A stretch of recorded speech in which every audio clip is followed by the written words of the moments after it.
Class 10 ম্যাথে ট্রিগোনোমেট্রির height and ডিস্টেন্সের একটা অঙ্ক। দেখো, আগে আমাদের ডায়াগ্রামটা ভালো করে বুঝতে হবে।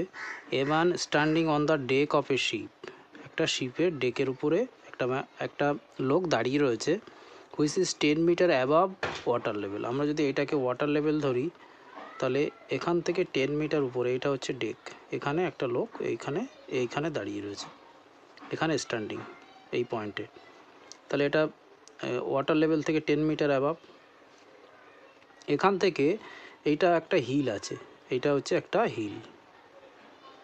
হিলের টপকে দেখেছে 60 ডিগ্রি অ্যাঙ্গেলে, আর এই হিলের যে বটম সেইটাকে ডিপ্রেশন অ্যাঙ্গেলে দেখেছে। তার মানে ডিপ্রেশন অ্যাঙ্গেল কী হবে? ডিপ্রেশন অ্যাঙ্গেল এখানে দাঁড়িয়ে যদি এইটা অ্যাঙ্গেল অফ এলিভেশন হয়, তাহলে এইটা 60 ডিগ্রি হবে। অ্যাঙ্গেল অফ এলিভেশন মানে উপরের দিকে দেখেছে এখানে। আর ডিপ্রেশন অ্যাঙ্গেল কী হয়? ডিপ্রেশন অ্যাঙ্গেল তার অপোজিট হয়, অর্থাৎ অল্টারনেট অ্যাঙ্গেল। এইটার অল্টারনেট অ্যাঙ্গেল কোনটা হবে? এইটা হবে। তাহলে ডিপ্রেশন অ্যাঙ্গেল হয়ে যাবে আমার এইটা 30 ডিগ্রি। এবার আমাকে কি এখানে ফাইন্ড করতে দিয়েছে? এই যে ফাইন্ড করতে দিয়েছে calculate the distance of the hill from the ship. এই শিপ থেকে হিলের ডিস্টেন্স কত এটা বের করতে দিয়েছে। আর হাইট অফ দ্য হিল, এই হিলটার হাইট কত, টোটাল হাইট, হিলের হাইট কত, এটা ফাইন্ড করতে দিয়েছে। তাহলে এইটাকে আমরা যদি এ বি সি একটা ট্রায়াঙ্গেল ধরলাম, আর এখানে আর একটা ট্রায়াঙ্গেল আমরা ধরি সি ডি ই। ফার্স্ট আমরা এই ছোট ট্রায়াঙ্গেলটাকে যদি নিই, এটা একটা রাইট অ্যাঙ্গেল ট্রায়াঙ্গেল। তা ফ্রম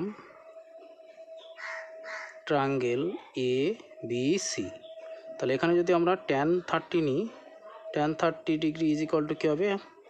আমাদের হাইট বাই বেস হয়ে যাবে। এখানে খেয়াল করো, এইটা যদি 10 মিটার হয়, তাহলে এটাও 10 মিটার হবে। রেক্টাঙ্গেলের অপোজিট সাইডগুলো ইকুয়াল, এইটা আর এটা ইকুয়াল হবে, তাহলে এটাও 10 মিটার। তাহলে tan 30 ইজ ইকুয়াল টু কী হবে? এখানে AC by AB. tan 30 value কত? 1/√3। এসির ভ্যালু কত? 10। আর এটাকে আমরা এক্স লেট করে নিয়েছি। তাহলে ক্রস মাল্টিপ্লিকেশান করলে এক্স ইজ ইকুয়াল টু 10√3। এটা কত বেরিয়ে গেল আমার? 10√3। এটা যদি 10√3 হয়, এটা কত হবে? এটাও 10√3 হয়ে যাবে। রেক্টাঙ্গেলের অপোজিট সাইড ইকুয়াল। এবার আমরা এই বড় ট্রায়াঙ্গেলটা নেব, ট্রায়াঙ্গেল সিডিই।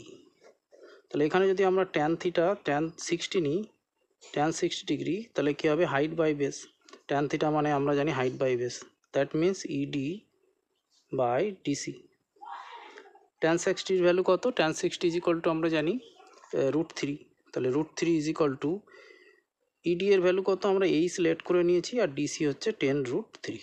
ক্রস মাল্টিপ্লিকেশান করলে কত হবে? এইচ ইজ ইকুয়াল টু এখানে হবে 10√3 ইন্টু √3। √3 মাল্টিপ্লিকেশান করলে কত হয়? 3 হয়।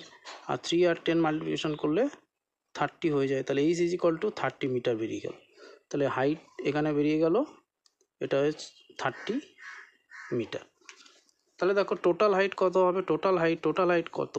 এখানে ইবি, তাহলে ইবি ইজ ইকুয়াল টু এখান থেকে এইটুকু হচ্ছে 10 মিটার, আবার এখান থেকে এইটুকু বেরোলো আমার 30 metre. Total height of the hill বেরিয়ে গেল আমার 40 মিটার। তাহলে এখানে height of the hill find হয়ে গেল 40 মিটার। আর ডিস্টেন্স যেটা এখান থেকে ফাইন্ড করতে বলেছিল, যেটা এক্সের ভ্যালু, ডিস্টেন্স কত বেরিয়েছিল আমার? 10 মিটার, 10√3 মিটার। তাহলে ডিস্টেন্স 10√3 আর হাইট হচ্ছে 40 মিটার। এটাই অ্যান্সার।